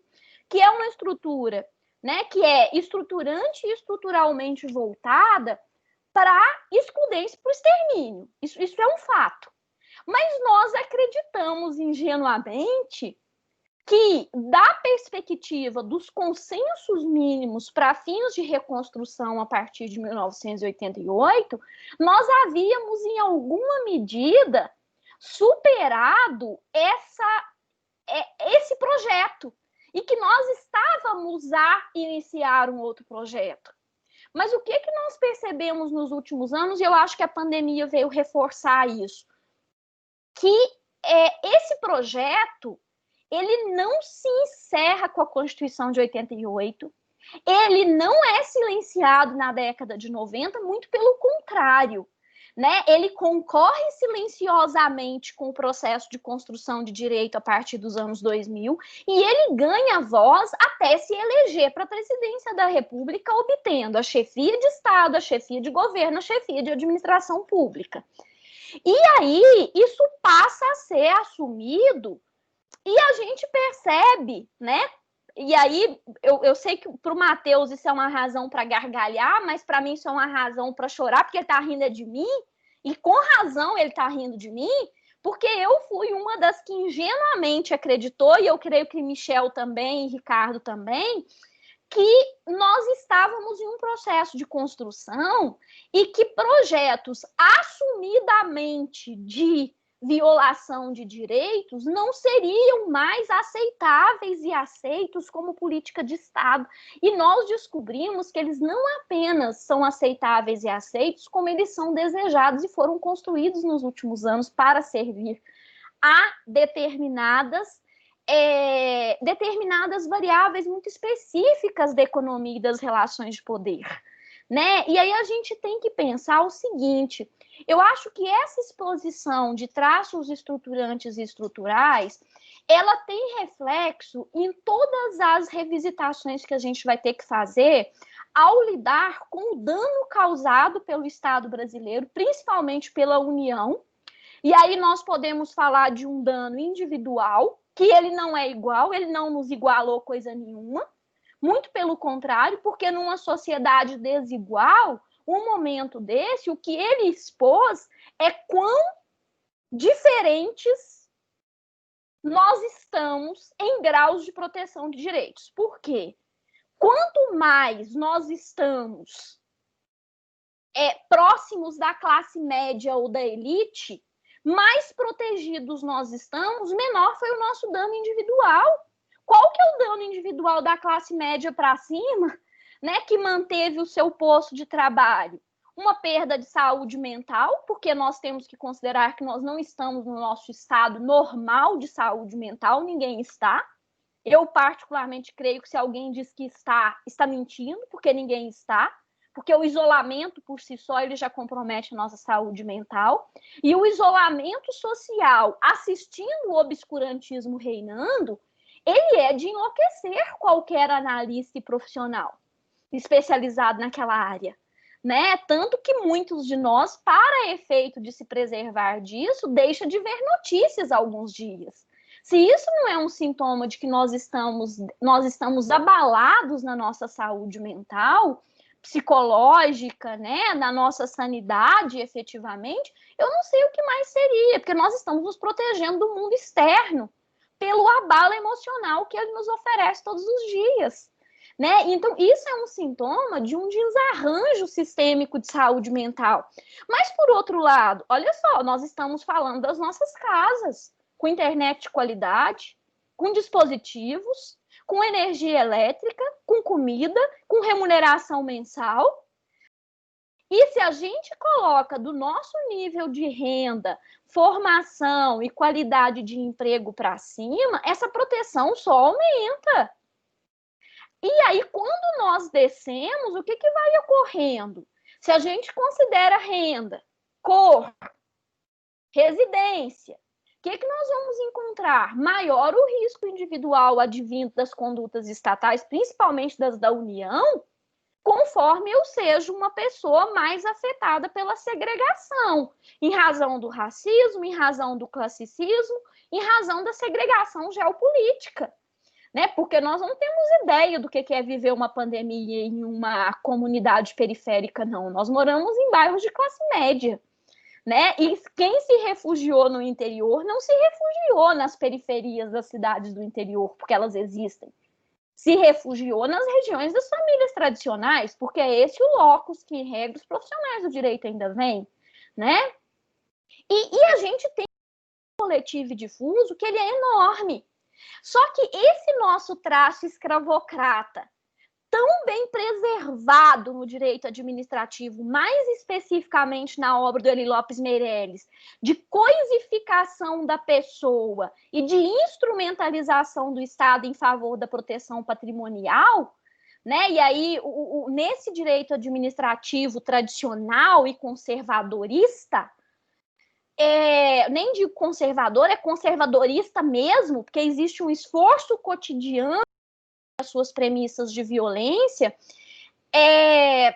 o Estado ele é muito mais um capitão do mato a favor do patrimônio do que uma estrutura de funções a serviço de direitos, né? E aí, para esse direito administrativo, que considera a pessoa como coisa, e a linguagem é muito poderosa, a gente sabe disso, né? Principalmente quando a gente lida com desconstrução, pessoas que são chamadas de administradas pelo Eli Lopes Meirelles, por juízes, por desembargadores, por gestores públicos, não são pessoas, são coisas.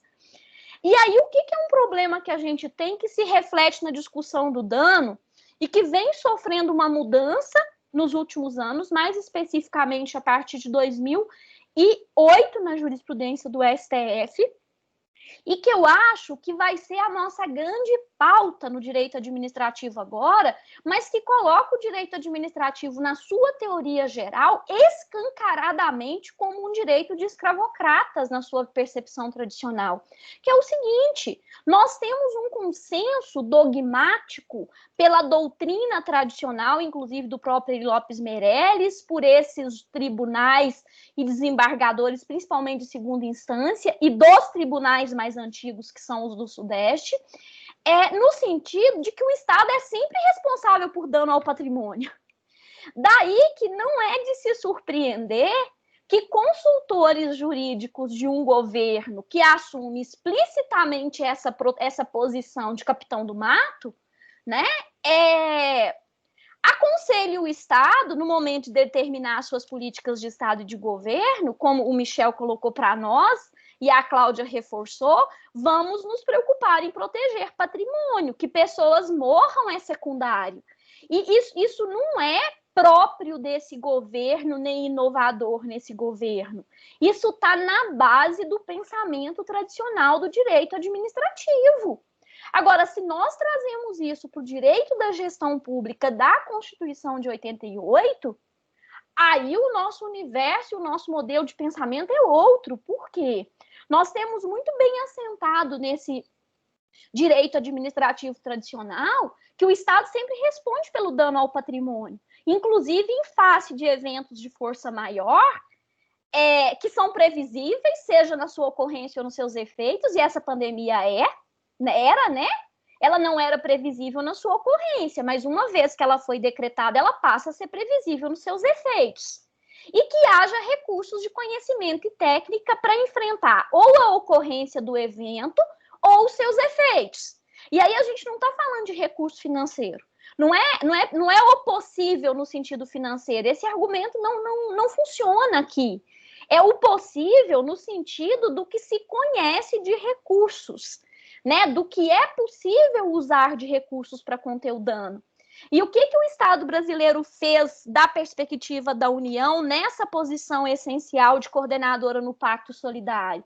Ela assumiu uma postura negacionista, sabotadora, que sistemicamente é indiferente que a gente diferencie a ação comissiva e omissiva, porque essa distinção na doutrina tradicional só serve para dificultar, porque a atuação do Estado em uma articulação sistêmica como é o SUS, não é possível distinguir a omissão e a conduta comissiva para fins de dano, porque o dano decorre de uma cadeia sistêmica que é inalcançável para efeito de individualizar qual é a decisão determinante dele. Então, não faz diferença. O que interessa é que seja conduta de Estado, né? E precisamos, inclusive, pensar nesse dano como dano à pessoa como resultante de uma violação a direito fundamental. Então, a nossa principal questão aqui é que, quando nós pensamos no direito da gestão pública pós-1988, nós somos forçados a reconhecer o dano à pessoa. Precedente judicial, Matheus, essa para você acrescentar à sua coleção, né, desse seu museu das obscuridades e das torturas impostas ao pelo judiciário à população brasileira, o dano ao patrimônio ele é um consenso na jurisprudência desde muito antes da Constituição de 88. Eu poderia reivindicar dano ao meu imóvel, como um prédio, por exemplo, ou a sede da minha empresa, nos anos de chumbo da ditadura militar, e o judiciário reconheceria esse dano, né? Mas o dano à pessoa, sabe quando que ele é efetivamente discutido e afirmado como um dano indenizável, ainda que não tenha viés patrimonial nenhum? Quando o STF reconhece que o assassinato de pessoas encarceradas por outras pessoas encarceradas sob a tutela do Estado é uma questão de responsabilidade extracontratual do Estado. Esse precedente ele foi finalizado em 2017. Apesar disso já começar a ser assumido a partir de 2008, né? E aí, olha que coisa bizarra. E isso não é ingênuo e nem separado em termos estruturais do projeto de extermínio, precarização e excludência do governo federal, porque pelo direito administrativo tradicional ele está respaldado mesmo. Só que a questão é que ele causou um grande dano à pessoa? Sim. Danos individualizáveis, danos coletivos, danos difusos. E ao discutir esse dano à pessoa, não é apenas uma questão de desconstruir as premissas da responsabilidade extracontratual do Estado, discutindo se a força maior afasta completamente a responsabilidade ou não. Isso já está resolvido. Se tem previsibilidade do evento ou dos seus efeitos e recursos suficientes de técnica e conhecimento, o Estado é responsável. Mas o que a gente vai ter que enfrentar é por que o direito administrativo tem tanta dificuldade em reconhecer o dano à pessoa e tanta facilidade em reconhecer o dano ao patrimônio? Porque o dano causado pela pandemia, a gente consegue ver muito claramente pelos números, né, relacionados aos agentes públicos beneficiados, como o Michel pontuou e o Matheus também, as grandes redes de supermercados, as mineradoras, os bancos, enfim, nós conseguimos perceber que esse dano individualizado, ele não é patrimonial essencialmente, ele é dano à pessoa, é dano à saúde física, é dano à saúde física e mental, é dano à incolumidade familiar, é dano moral para efeito mesmo de dignidade, porque o Estado brasileiro submeteu as pessoas a um sistema de esmolamento ao receber esse auxílio emergencial, porque não é só uma questão de reter o auxílio para sacrificar ainda mais a comunidade mais vulnerável e avançar no projeto de extermínio dela, mas é também a aplicação de um modus operandi de quanto mais fizer a pessoa sofrer, melhor.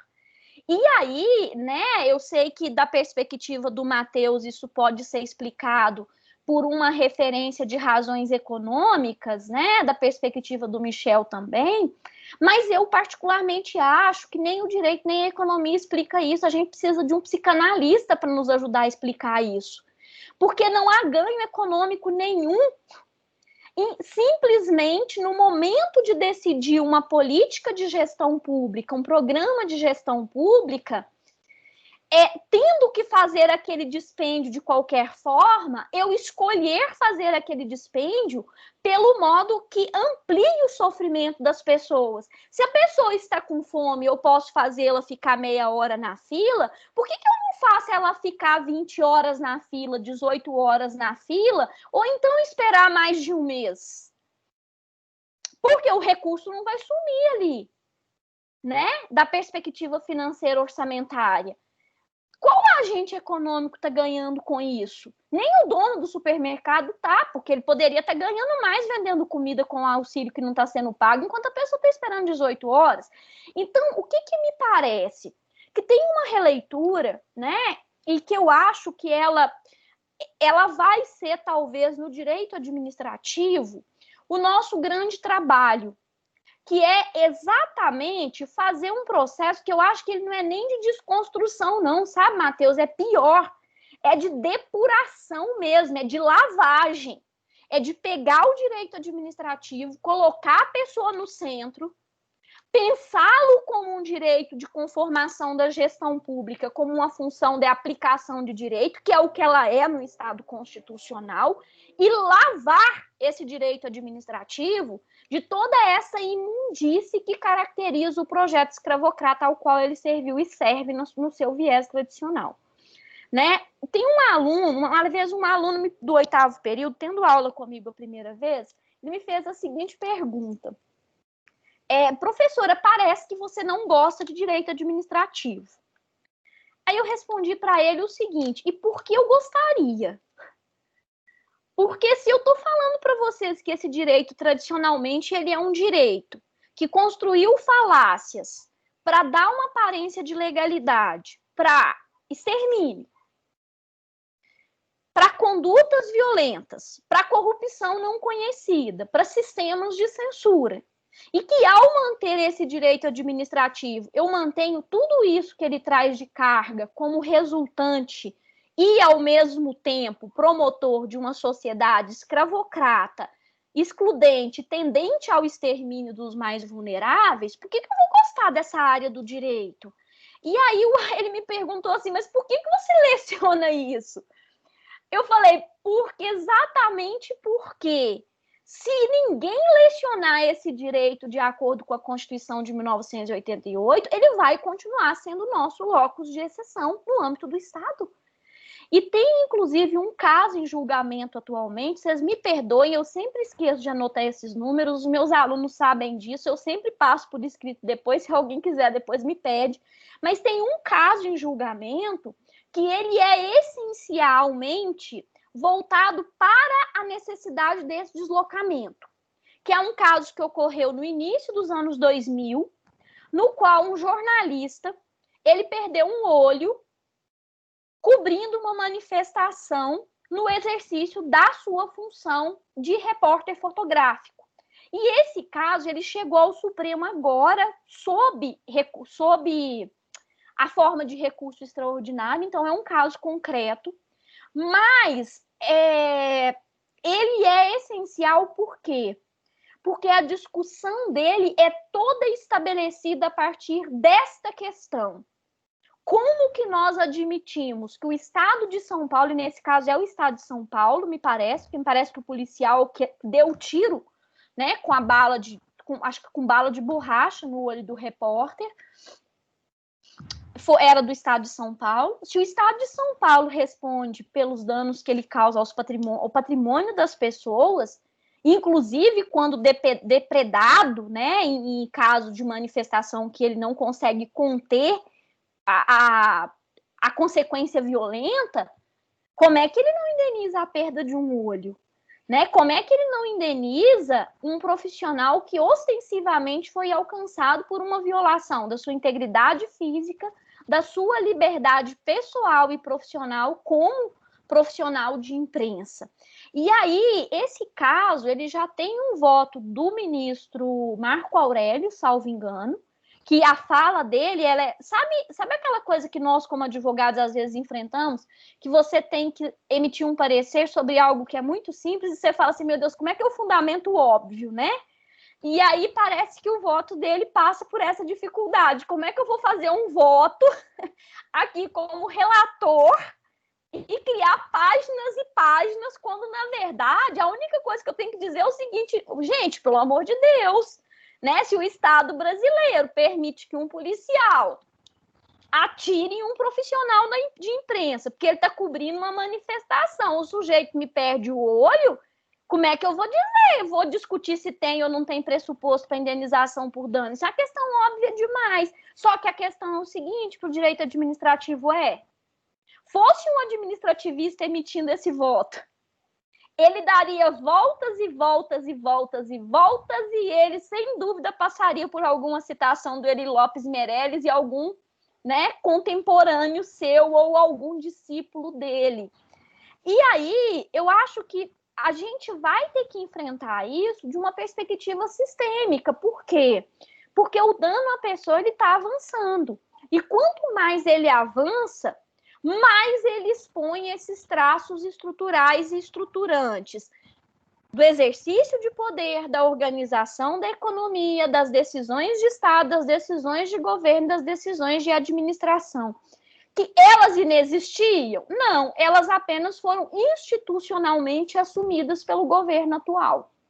Né? E tem uma fala de muitos administrativistas que eu venho insistindo há anos que essa fala é um absurdo, que é uma fala assim, que a política pública, e aí isso passa, eu acho, que pelo desconhecimento da política pública como instituto, da perspectiva do direito, quanto da negação da hipótese do dano à pessoa, porque só pode, né?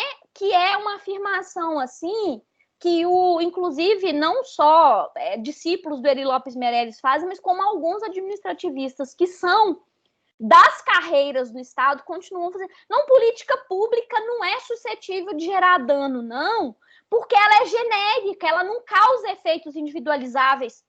Primeiro que causa sim, porque na medida em que ela afunila, né? E na decisão que foi tomada lá no nível legislativo ou no nível de governo, ela vai se concretizando gradualmente, até chegar no assistido pelo Matheus da comunidade quilombola, ela não só criou um dano individual, mas pior, ela cria um dano individual massivo, que é o que a torna muito diferente do ato administrativo tradicional. Porque se ele afetasse alguém causando um dano, ele afetaria o Michel. Agora, imaginem se a gente tem, por exemplo, né, um caso de uma política da União que, em face de uma pandemia, ela é sistemicamente omissa, sabotadora das medidas de contenção da contaminação, de contenção do contágio. Não teve dano individual aí, não? É claro que teve, só que com uma diferença. Olha o alcance do dano. Ele não é apenas individual, mas ele se torna massivo. E aí a gente tem como exemplo grupos,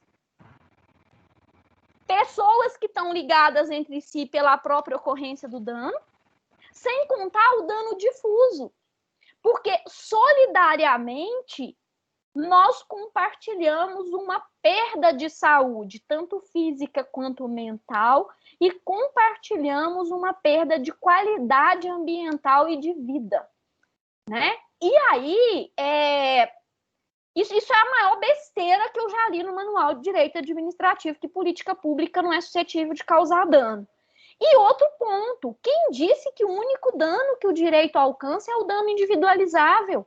E o dano coletivo? E o dano difuso? E a jurisdição coletiva? Né? Só que aí, o que é o problema?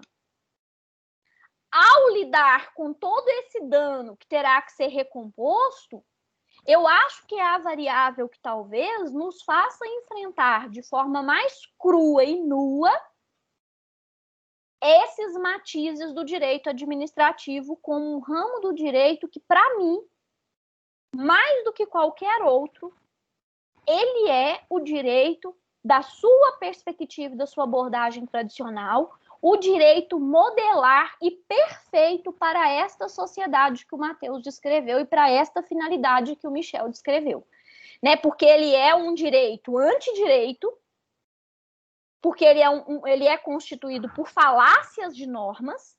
Eu costumo dizer para os meus alunos que o direito administrativo pré-88, né, ele parece muito, na sua falácia de contenção, não sei se alguém aqui já foi frequentador de casa de forró, mas eu já fui aí num tempo remoto da minha vida, uma plaquinha que ela era muito comum em decoração de casa de forró, e quem já foi meu aluno já ouviu essa metáfora 1000 vezes, que é uma plaquinha que dizia assim, Michel, é proibido dançar colado, mas quem quiser pode. Essa plaquinha, para mim, ela é a metáfora da norma de exceção. E o que era a grande expertise do Eli Lopes Meirelles como administrativista? Me perdoe os seus admiradores, mas eu não os admiro, não mesmo.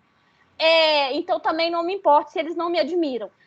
A expertise do Eli Lopes Meirelles era criar essa plaquinha do forró para a administração pública para colocar lá no decreto-lei, ou então interpretar um dispositivo já existente no decreto-lei dizendo que era proibido dançar colado, mas que se algum militar quisesse, podia.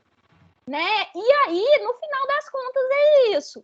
Então, por que eu dou aula de direito administrativo? Por que eu escolhi isso como uma das minhas especialidades? Porque eu gosto de direito administrativo? Não, direito administrativo eu detesto, que é esse que o Matheus descreveu. Né? Mas eu acredito, por outro lado, que a Constituição de 88 ela nos oferece, sim, bases, talvez não as ideais, né? Mas nos oferece uma base de fundamentalidade para a gente pensar em um ramo do direito, da gestão pública, que parta dos direitos e garantias fundamentais. E eu acho que não há matéria mais expressiva da necessidade dessa releitura, dessa depuração, dessa lavagem da conformação normativa da administração pública, incluindo parar de atualizar aquele livro do Eli Lopes Meirelles, porque eu não sei se os atualizadores sabem, mas ele já faleceu há uns anos, então ele já não está aqui entre nós para dizer o que ele pensa, né? E tem comentários lá, legislações recentes, como a lei do mandado de segurança, por exemplo, como se ele estivesse comentando. Né, você falar isso para um racionalista, mostrar isso para um racionalista, ele entra em colapso.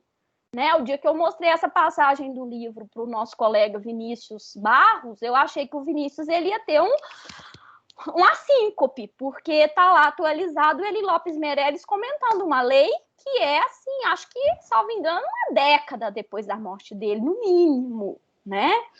Então, acho que primeiro a gente precisa parar de atualizar o livro dele, segundo, nós precisamos parar de aplicar as teses dele, terceiro, nós precisamos começar a aplicar a Constituição de 1988 nos tribunais de segunda instância sistemicamente, né? E deixar esse direito administrativo que a segunda instância aplica, como, por exemplo, tirando a saúde da lei da ação popular, sei de onde saiu isso, até porque a dimensão transindividual, coletiva, individual, homogênea e difusa da saúde, ela está protegida pelas ações da jurisdição coletiva, não só a popular, como a ação civil pública, né? Esse desembargador inventou isso, porque não tem fundamento nenhum, né? Ele tirou da não vontade, da vontade dele de não julgar procedente a sua demanda, Matheus, porque da lei da ação popular ou da teoria geral da jurisdição coletiva não foi, né?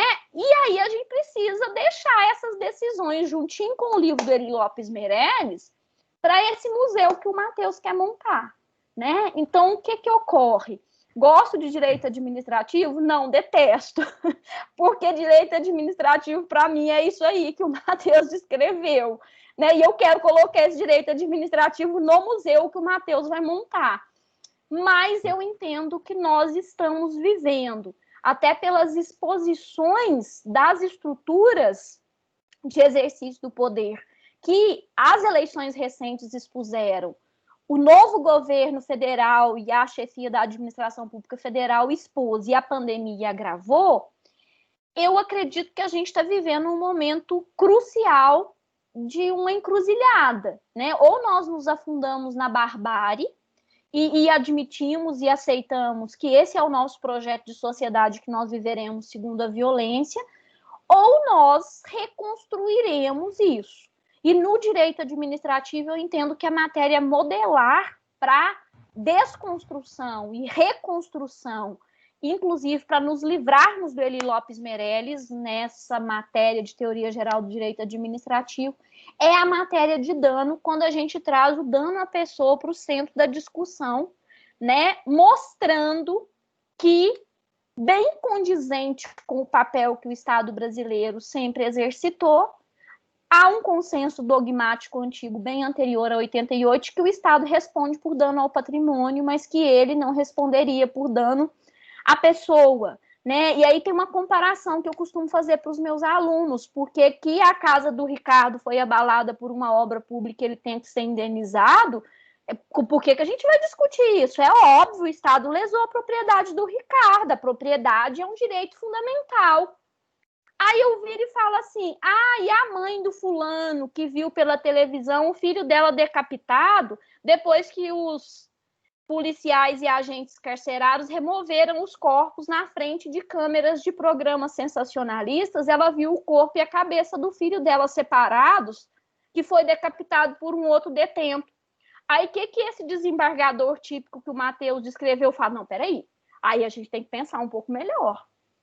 E aí você chega àquela conclusão, você fala, então quer dizer que o senhor está me dizendo que casa é direito fundamental e que a integridade da casa do Ricardo nós temos que proteger. Agora, a cabeça do Ricardo, se for o caso dele perder a cabeça dele e ela ser separada do corpo, aí a gente tem que parar para pensar mais um pouquinho, porque aí a questão é mais complexa, né? Ou, por exemplo, se uma viatura policial bate no carro do Michel, não, isso é ponto pacífico, o Estado tem que indenizar o Michel.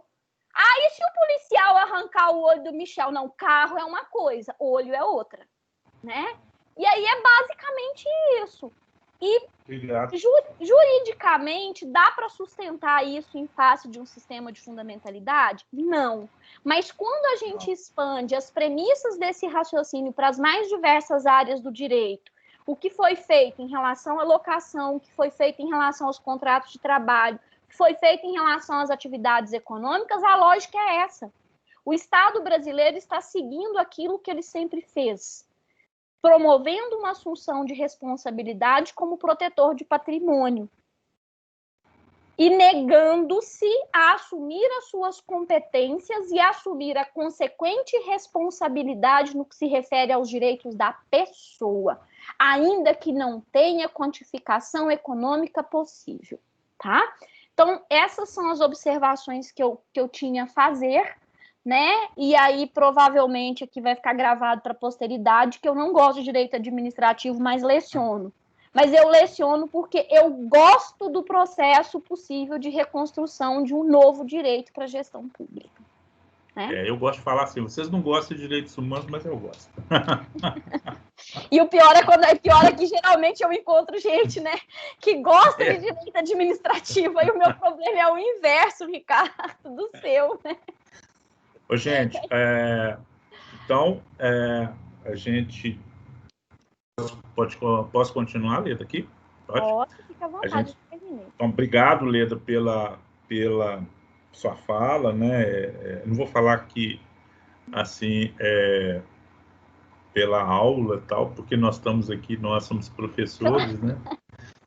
E a gente nada conta, mas efetivamente foi assim, muito esclarecedor, né? E excelente a sua fala final aqui, encerrando o nosso webinário. E eu queria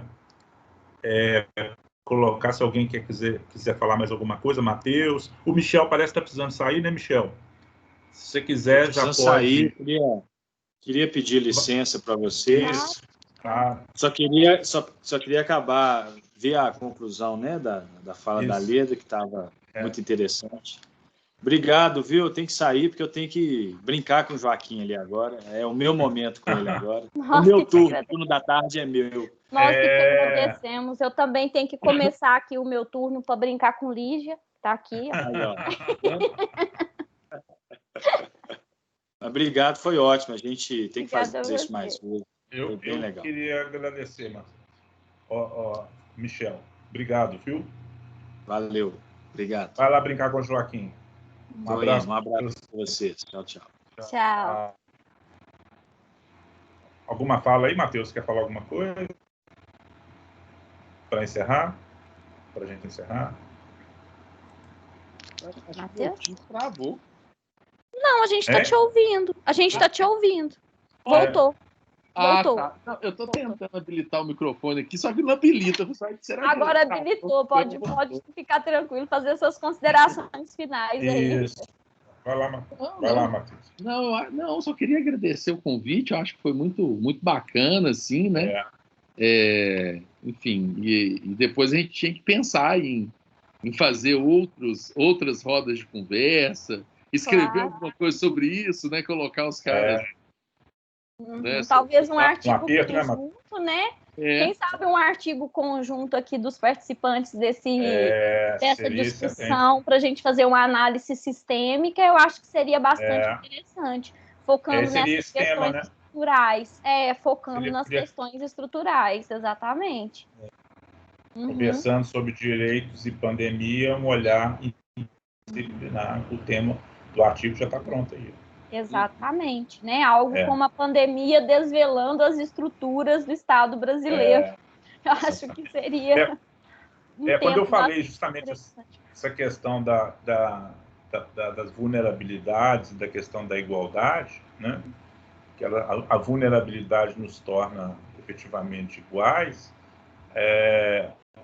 elas nos tornam todos são vulneráveis, mas a questão são os graus de vulnerabilidade, né? E é justamente isso que nos força a políticas públicas e até as ações afirmativas.